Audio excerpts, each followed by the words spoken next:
Break के बाद स्वागत है आप सभी का और इसी के साथ ही एक बार फिर से नजर डाल लेते हैं आज की सुर्खियों पर। हेडलाइंस पावर्ड बाय के न्यूज साप्ताहिक समाचार पत्र जो रखे आपको आगे। को स्पॉन्सर्ड बाय स्वर्णाभा ज्वेलर्स जो दे 100% शुद्धता की गारंटी। ब्लूमिंग वैली जो आपके अपनों तक पहुंचाए आपका प्यार। और Basant smile because you are at Basant resorts. मुख्यमंत्री वीरभद्र सिंह ने रखी जलापूर्ति योजना कोट डवाल की आधारशिला। ब्यास पर डबल लेन पुल के निर्माण की घोषणा। धूमल बोले कांग्रेस राज में गुंडा तत्वों के हौसले हुए बुलंद। हिमाचल में खनन व रेत माफिया हावी।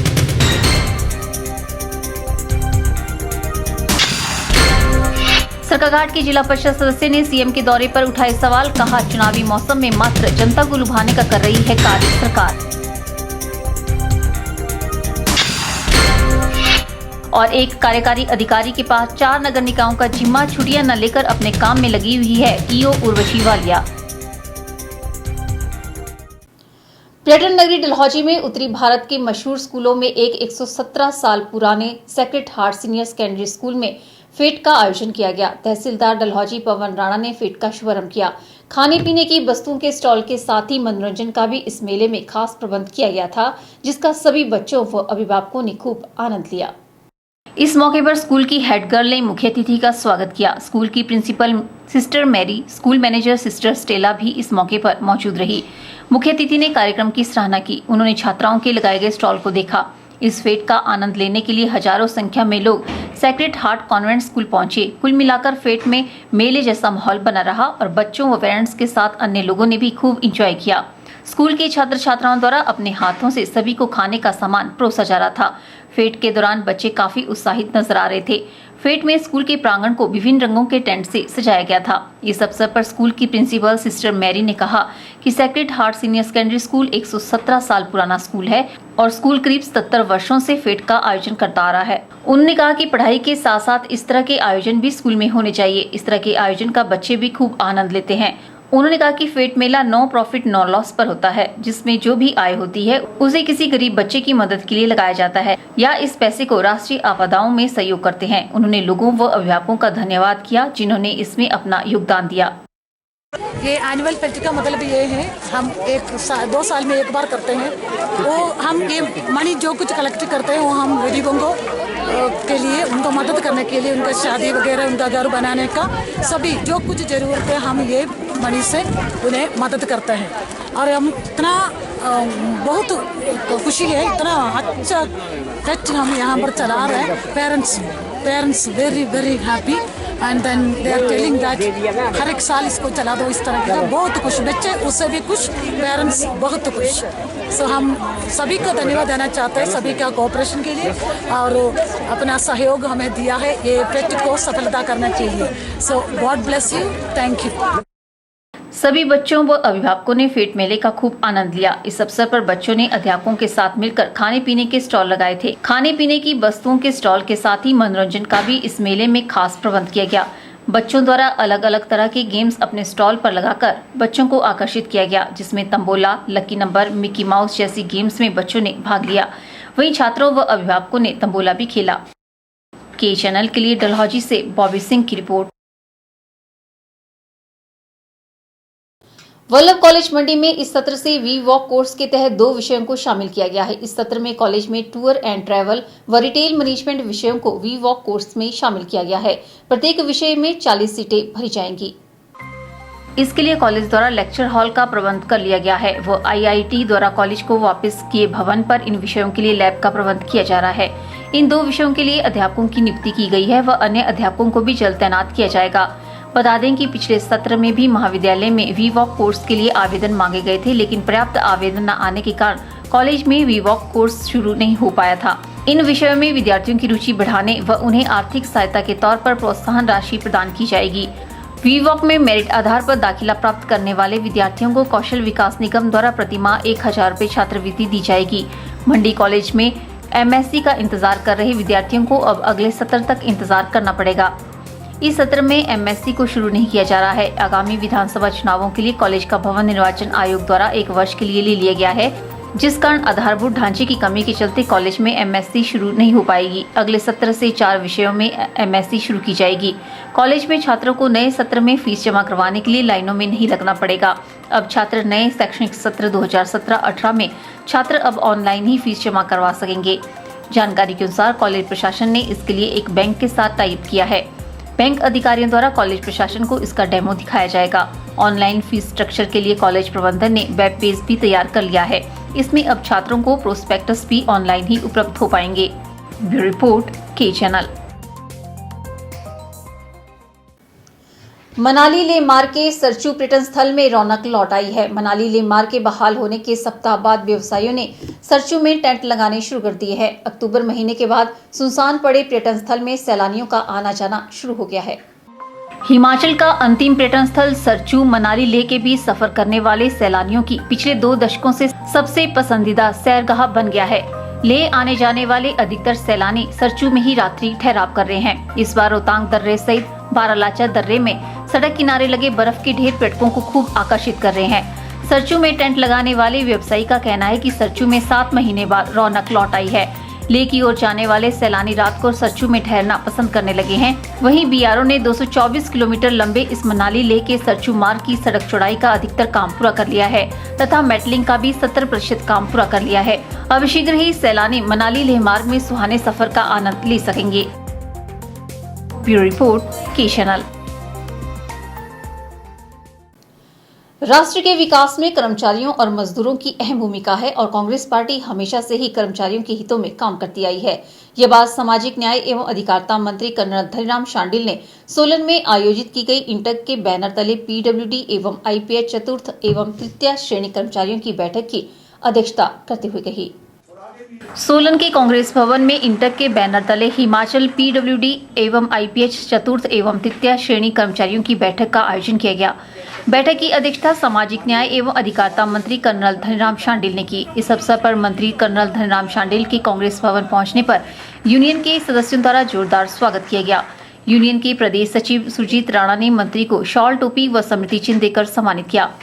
बैठक में यूनियन के सदस्यों द्वारा धनीराम शांडिल को 15 सूत्रीय मांग पत्र भी सौंपा गया, जिसमें मुख्यतः कर्मचारियों को महंगाई भत्ते की किश्त लागू करने, वेतन वृद्धि, पदोन्नति, दैनिक भोगियों को रेगुलर करने व कर्मचारियों के हितों और आ रही समस्याओं पर उचित कार्रवाई की मांग की गई। इस मौके पर शांडिल ने कहा कि राष्ट्र के विकास में कर्मचारियों और मजदूरों की अहम भूमिका है और कांग्रेस पार्टी हमेशा से ही कर्मचारियों के हितों में काम करती आई है। उन्होंने कहा कि यूनियन द्वारा रखी गई सभी मांगों को वे कैबिनेट की मीटिंग में रखेंगे और जल्द ही इन सब का हल निकाला जाएगा। किसी भी राष्ट्र को, किसी भी संस्था को आगे बढ़ना हो तो उसमें कर्मचारियों का और मजदूरों का बहुत बड़ा अहम स्थान होता है और पूरा देश ही इन लोगों ने बनाया है, मैं तो समझता हूँ। तो कांग्रेस के नेताओं ने बहुत पहले से ऐसी ऑर्गेनाइजेशन को बढ़ावा दिया है और उनको साथ रखा है। किसी भी देश को आगे बढ़ने के लिए जो उनके ऊपर से रिजर्वायर होता है, इस प्रकार का काम करने का जो एक किस्म से जखीरा होता है, उनकी सब मांगों को प्राथमिकता देनी चाहिए और हमारी सरकार ने हमेशा दी भी है। इनकी जो भी मांगे होंगी उन्हें मैं पूरा ध्यान करूंगा और उसको अपने कैबिनेट में और सरकार के स्तर पर रखूंगा ताकि इनकी मांगे को तो निपटारा हो सके। बैठक में सोलन जिला से करीब 150 कर्मचारियों ने भाग लिया। ब्यूरो रिपोर्ट, के चैनल, सोलन। यह रुकते हैं एक और ब्रेक के लिए। ब्रेक के बाद भी खबरों का सिलसिला यूं ही जारी रहेगा। आप देखते रहिए के चैनल। गुप्ता शॉल एम्पोरियम, जहां आप पाएंगे बेहतरीन व उच्च क्वालिटी की शॉल की विस्तृत वैरायटी। यहां pure woollen Kullu shawl, Kashmiri shawl, angora shawl, cashmilon shawl, feather shawl, pashmina shawl के साथ ही शॉल की और भी बहुत सी वैरायटी उपलब्ध है। तो देर न कीजिए और आज ही पहुंचे गुप्ता शॉल एम्पोरियम, सब्जी मंडी के साथ, नेर चौक, डिस्ट्रिक्ट मंडी। मोबाइल 9459125400।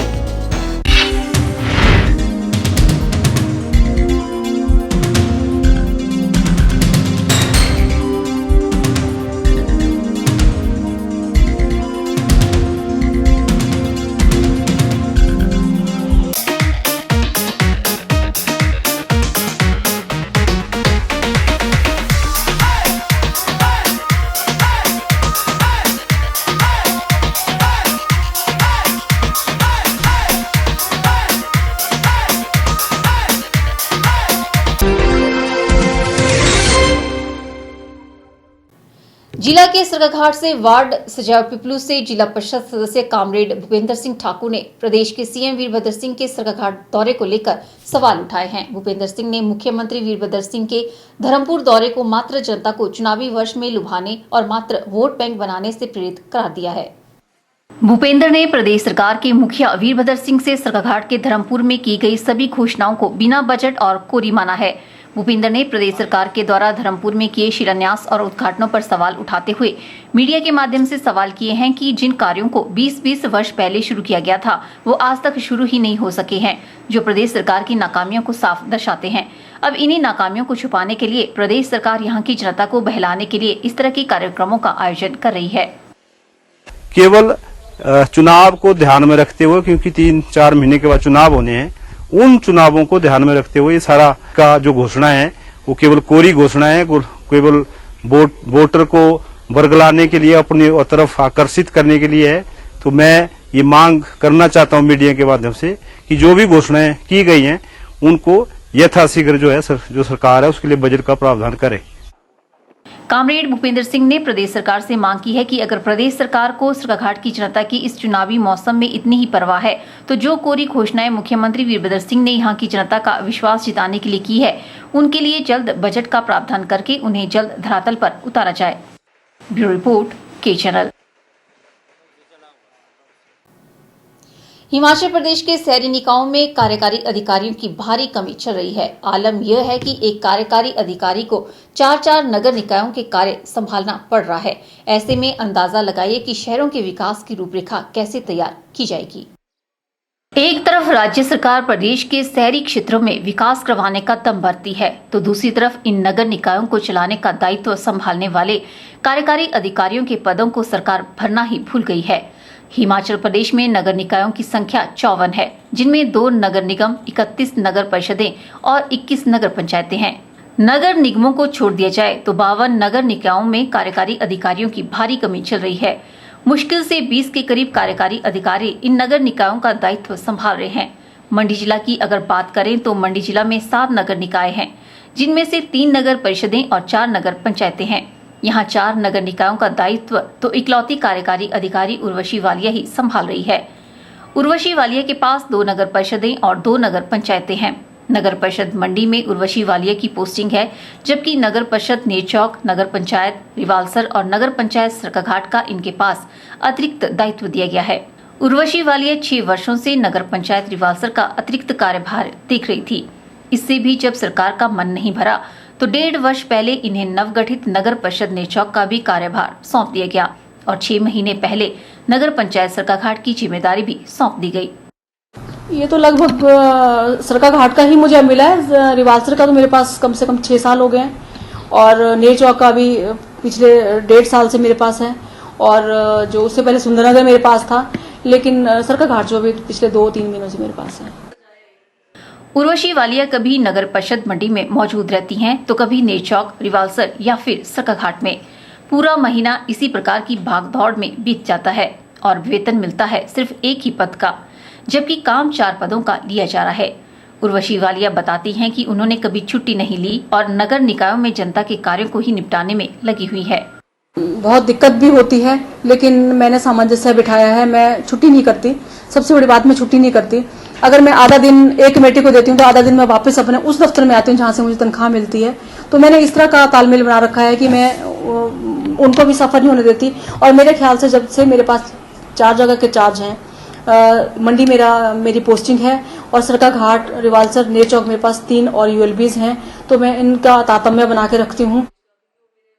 मंडी की ही तरह प्रदेश के बाकी नगर निकायों का भी यही हाल है। कहीं पर एक ही कार्यकारी अधिकारी को अतिरिक्त चार्ज देकर रखे गए हैं या फिर तहसीलदार या एसडीएम को इसका जिम्मा सौंपा गया है।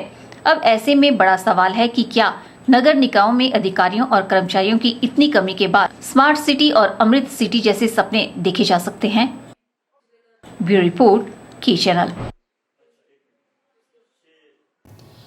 कुल्लू में आयोजित सीएंडवी अध्यापकों की बैठक में निर्णय लिया गया कि मांगे न मानी गई तो वे सचिवालय के बाहर प्रदर्शन करेंगे। प्रदेश अध्यक्ष चमन शर्मा की अध्यक्षता में आयोजित की गई बैठक में मुख्य रूप से 4 समस्याओं पर विस्तार से चर्चा की गई।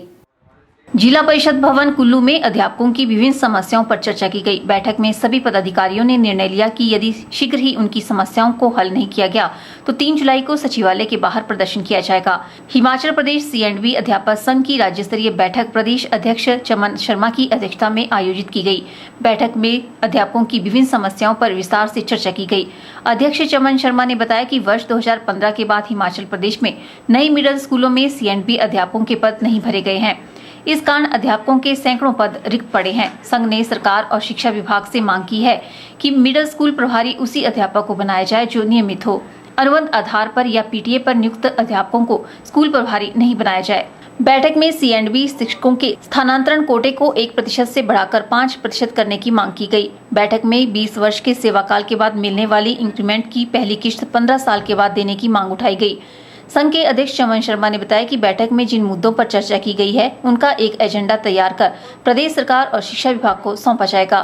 में जो मुख्य मांगे हैं वो 4 हैं, क्योंकि सरकार से हम जब से C&B अध्यापक संघ 2015 के बाद जो नए सत्रोन्नत माध्यमिक पाठशालाएँ खुली हैं, इस संदर्भ में हम CM साहब से मिले, विभाग से बार बार गुहार लगाई कि नए सत्रोन्नत माध्यमिक पाठशालाओं में कलाध्यापक और शारीरिक शिक्षक के पद सृजित किए जाएं। लेकिन सरकार के केवल कोरे आश्वासन ही मिलते रहे। तो इस संदर्भ में आज हमने यहाँ निर्णय लिया है कि हम इनको 1 हफ्ते के अंदर इन्हें जो हमारा बैठक का एजेंडा है उसको सौंपेंगे। उसके बाद हमने समय सीमा तय की है कि अगर 30 जून के अंदर ये हमारी इस मांग को नहीं मानते हैं तो हम शिक्षा निदेशालय में धरना प्रदर्शन करेंगे। जो दूसरी हमारी मांग है वो है कि माध्यमिक पाठशालाओं में जो प्रभारी हैं वो नियमित अध्यापक ही बनाए जाएं, अनुबंध पर लगे अध्यापक नहीं। जैसे कि अगर नियमित TGT प्रभारी हो या वरिष्ठ C&B अध्यापक को ही प्रभारी बनाया जाए। जो तीसरी हमारी डिमांड है उसमें जो 1% स्थानांतरण कोटा है उसे बढ़ा करके 5% किया जाए और इसकी जो समय अवधि है उसे 13 साल से कम करके 5 साल की जाए, तथा इसमें जो कॉन्ट्रैक्ट का पीरियड है उसको भी शामिल कर लिया जाए। प्रदेशाध्यक्ष ने बताया कि यदि 30 जून तक मांगों का कोई हल नहीं निकाला गया तो 3 जुलाई को C&B अध्यापकों द्वारा शिमला में सचिवालय के बाहर धरना प्रदर्शन किया जाएगा। ब्यूरो रिपोर्ट के चैनल। आज के बुलेटिन में फिलहाल इतना ही। सपना ठाकुर को दीजिए इजाजत। नमस्कार।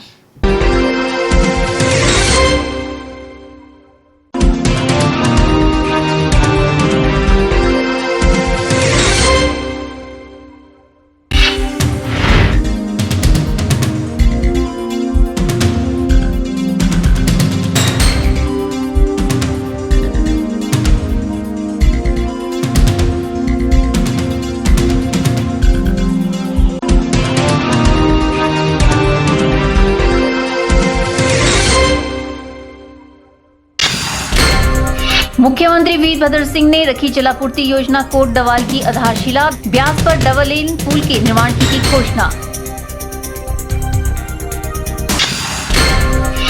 धूमल बोले कांग्रेस राज में गुंडा तत्वों के हौसले हुए बुलंद। हिमाचल में खनन व रेत माफिया हावी।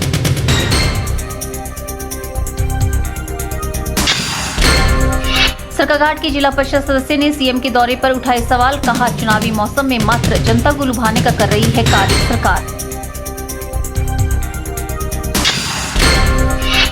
और एक कार्यकारी अधिकारी के पास 4 नगर निकायों का जिम्मा, छुट्टियां न लेकर अपने काम में लगी हुई है EO उर्वशी वालिया।